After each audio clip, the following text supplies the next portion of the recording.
And welcome back to the Shadow Gallery, boys and girls. I am, as always, your host, James Donnelly. And check your watches, because you know what time it is. It's time for new comics, bitches! Ow.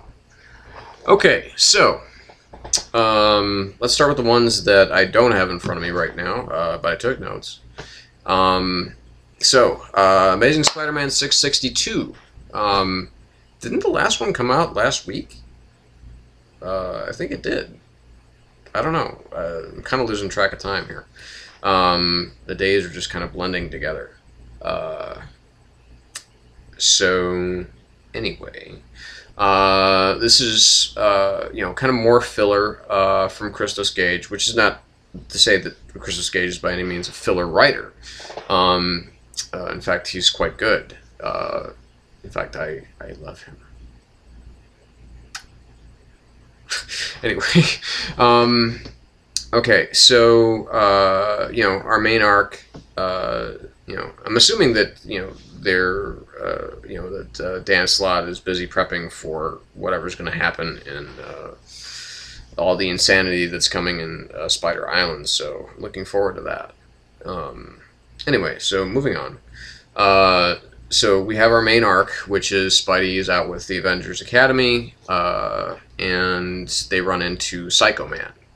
Again, a villain that I have no familiarity with whatsoever. But he's instilled fear, like the greatest fears of each of the members of, well, actually all of them, but, Spidey shook it off, and now it's just members of the Avengers Academy that are dealing with this fear. And of course, they obviously all have their individual fears. And, Spidey's, he's obviously very heavily emotionally invested into this because of not just the fact that they're kids, but, that they are the product of Norman Osborn. So greatest enemy, so just, hand in hand.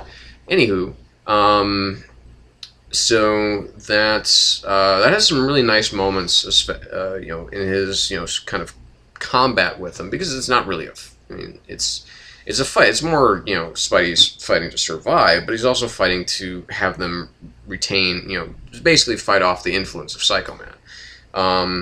And Gage does some pretty interesting things here. He actually, with a reptile or reptile, whatever, however you pronounce the name, he has a different physiology when he's in his reptile mode, or his dino mode, or whatever you'd call it. So his brain functions differently. So he does have moments of coherence, of some coherence, while he's under the influence. But specifically while he's in lizard reptile mode. That was just a really cool idea.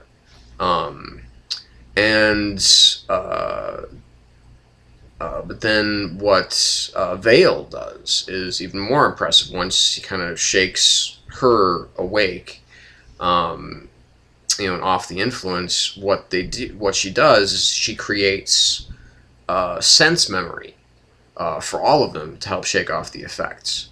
And that was really very cool, because basically, with scent being the most powerful of the sense, the sense memory that's attached to everybody. Everybody has that smell that they remember of something, and it's either leads them to a bad place or leads them to a good place. So anyway, so she uses that, and that snaps them out of it, and then they kick Psycho Man's ass, and he goes back to the microverse. And then everything's kind of hunky dory. Then there's a little, a little snippet, a little 2-page thing about, again, a lead into Spider Island about, about a man who suddenly has almost, Spider-Man-like powers, saving his family from a burning building, and then we have the final story in the book. I forgot who the writer of that was. That was actually my favorite part of the book. which is where he's dealing with this enemy who calls himself Magnetic Man.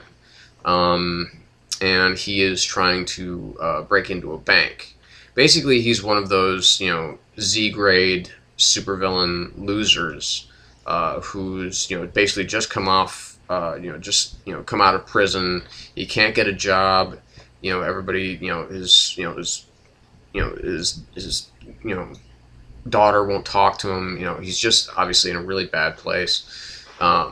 So he decides, what's the one thing that I've been good at is kind of good at is, robbing banks.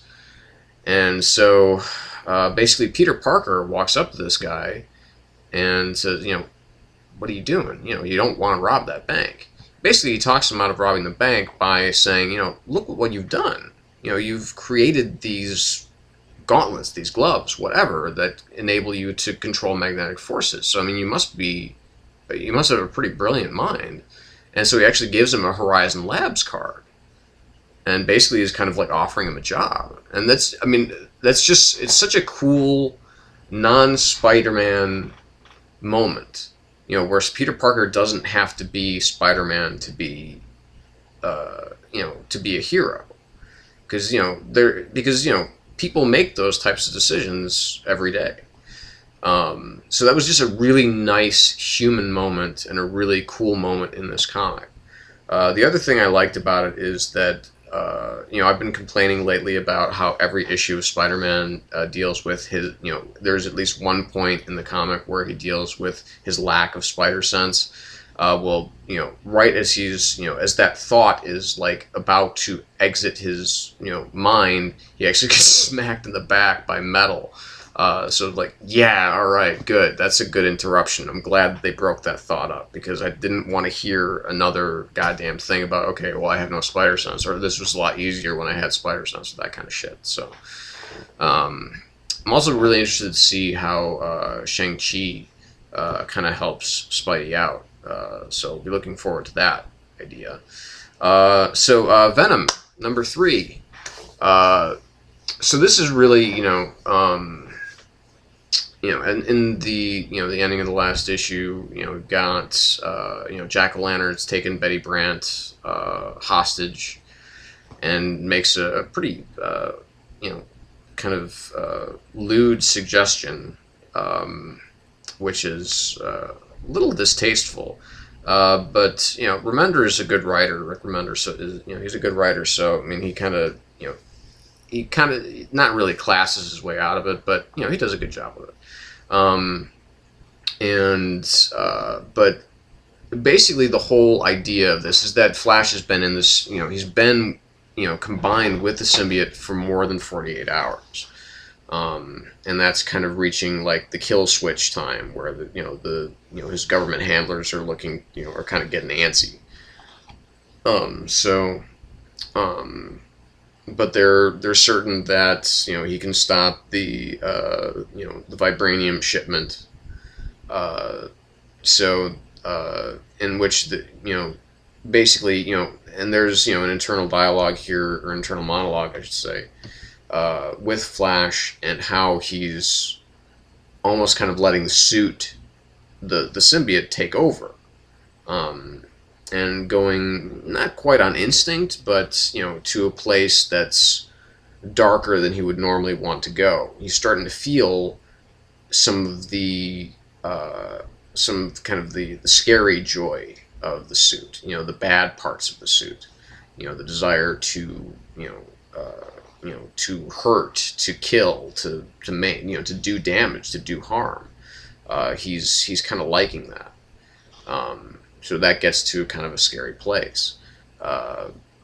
And there's a great Michael Bay joke in the issue. Because, making fun of Michael Bay is always, it's a good thing. It helps to keep the guy grounded. And,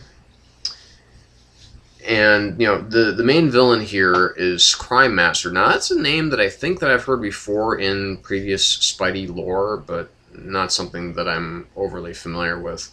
And the ending is kind of, is a pretty wow ending. It could lead. This is almost something that I would see towards the end of like maybe a kind of a 5 or 6 issue story arc instead of the end of the end of issue 3. But I guess we're kind of far into it to to get this the inevitable confrontation between Spidey and Flash, using the symbiote. So, and then him not being able to stop the symbiote, so from wanting to kill Spider-Man. So, good issue.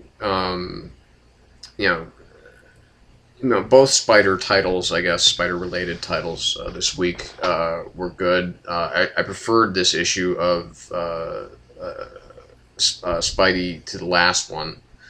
Venom is a series that I'm digging. I dig the idea of them using the symbiote as kind of a Black Ops agent type of thing. But not kind of like the Black Ops that the Secret Avengers do, because they don't really do Black Ops. They're just secret.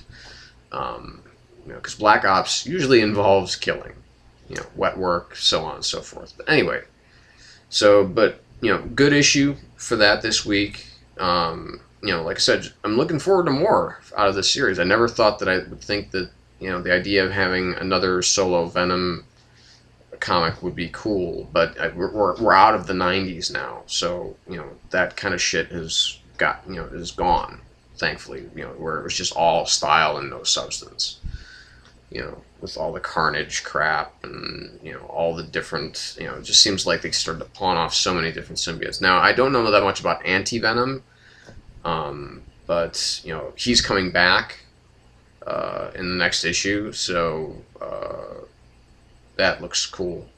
Anyway, so moving on to the comics that I do have. So we have Super Dinosaur #2. Again, another winner from Robert Kirkman and Jason Howard, which are basically, Kirkman is brilliant anyway, but Jason Howard he also worked on Astounding Wolfman with. And they're just, the Astounding Wolfman could have been almost this kind of, not kids, but I mean, could have, definitely played to a younger audience, but it got much more mature as things went on, and you were pretty clear that this wasn't a kid's comic anymore.